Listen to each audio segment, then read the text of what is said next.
For most of human history, falling asleep was the most dangerous thing you did all day.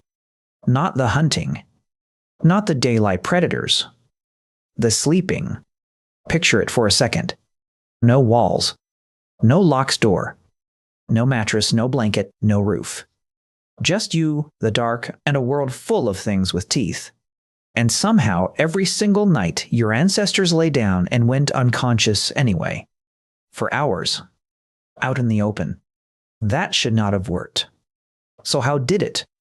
That is the real question hiding inside this one.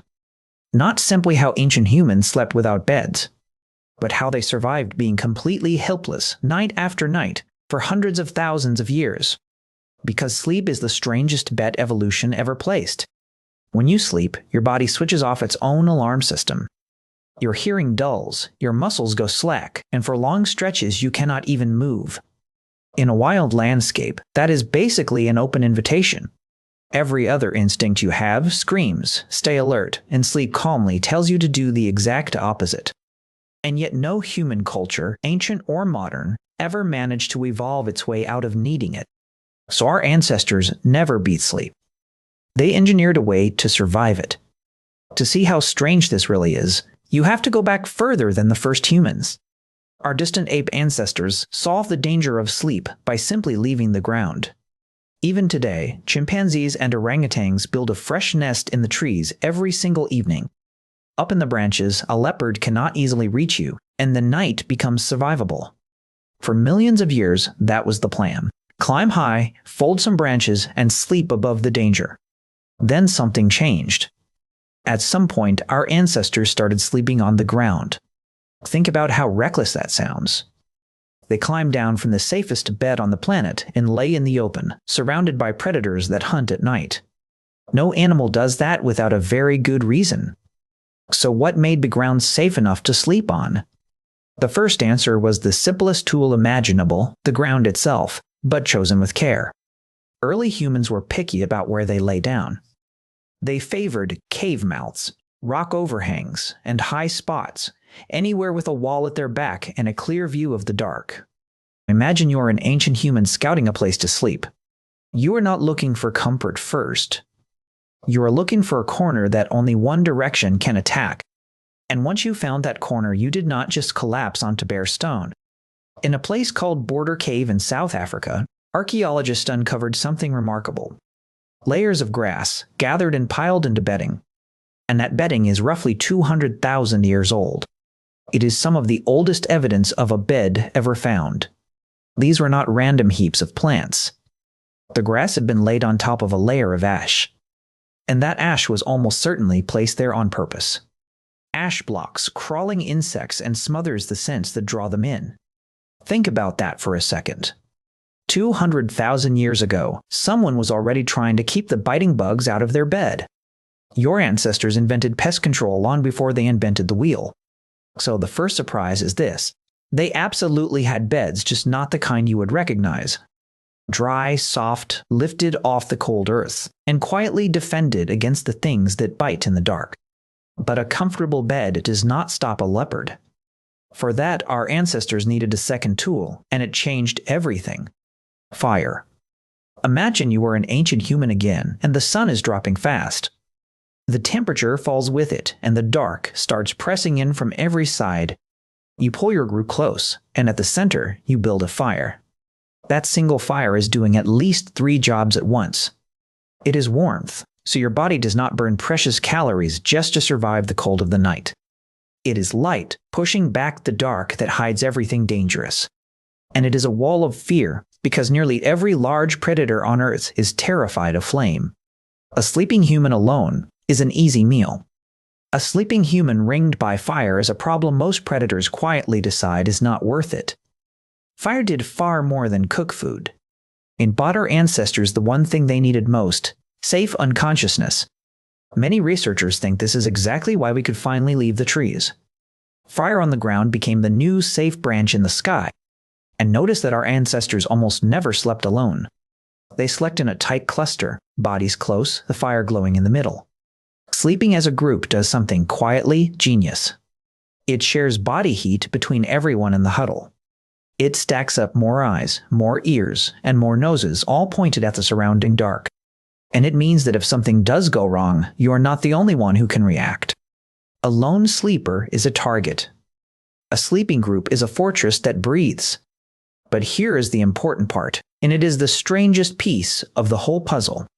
Even a sleeping group has a fatal flaw. If everyone drifts off at exactly the same moment, everyone is defenseless at exactly the same moment. So how do you keep watch all night long without anyone volunteering to stay up? Researchers suspect evolution may have already solved this completely automatically. There is an idea called the sentinel hypothesis. To test it, scientists studied the Hadza, a community in Tanzania who still live by hunting and gathering. They tracked the sleep of a group of more than 30 people across many nights. And what they found was almost eerie. Over all of those nights, there were only a tiny handful of minutes when every single person was asleep at once. This was not because anyone had been assigned a shift. It was simply because people naturally drifted off and woke at slightly different times. Older adults tended to fall asleep early and stir awake before dawn. Younger adults often stayed up later into the deep night. So at almost any hour, someone was lightly awake, shifting, listening, glancing toward the dark. The group was guarding itself without a single person deciding to. It is a built-in night watch, woven into the simple fact that different ages sleep at different times. The very thing that annoys you about your family's sleep schedules may once have kept everyone alive. I have to pause here and ask you something. Do you sleep better knowing someone else is in the house, or does a strange noise still snap you awake at 3 in the morning? Because that reflex might be far older than language itself.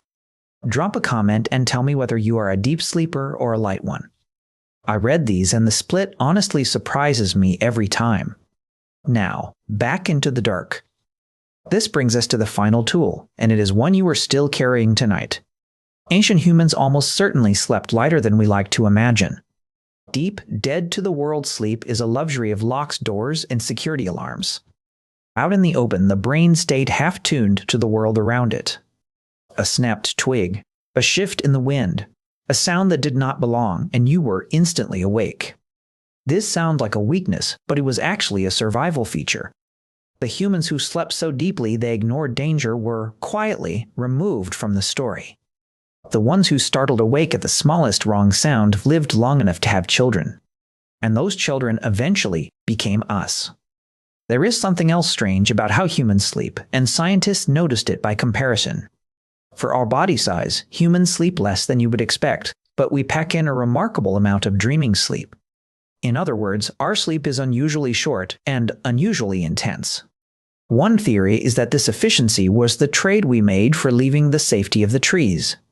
If you have to sleep on dangerous ground, the smartest move is to sleep deeply, but briefly, and get the most out of every hour.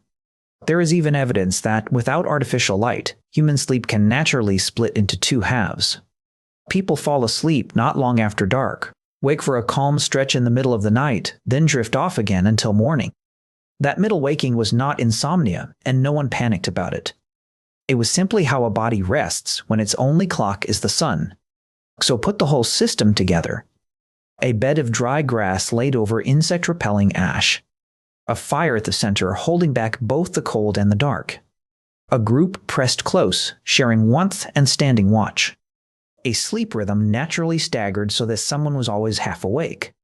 And a brain wired to jolt awake at the faintest hint of something wrong. That is how you survive being unconscious in a world that wants to eat you. Not with a mattress. With a system. And here is the part that should give you a small chill. You are still running that exact system right now. Tonight, you will probably want a wall or a headboard behind you, not an open room at your back. You will likely sleep worse on your first night in an unfamiliar place, your brain keeping one half on guard, exactly as it did in a strange cave. You will wake at a noise in the night and lie there listening, heart slightly faster, scanning for a threat that almost never comes. That is not a flaw in your sleep. It is a 200,000-year-old guard who never got the message that the leopards are gone. The beds changed completely. The fear that built them never fully left. So tonight, when you slide under a blanket in a locked, heated, quiet room, remember what it took to earn that comfort. thousands of generations of light sleepers curled around their fires who survived just long enough to pass the habit down to you. If this quietly rewired how you think about your own bed, do me a favor and hit that like button so more curious people find it. And subscribe to Hominin, because next time we are digging into what ancient humans actually ate when they woke up, and why it might explain your cravings today.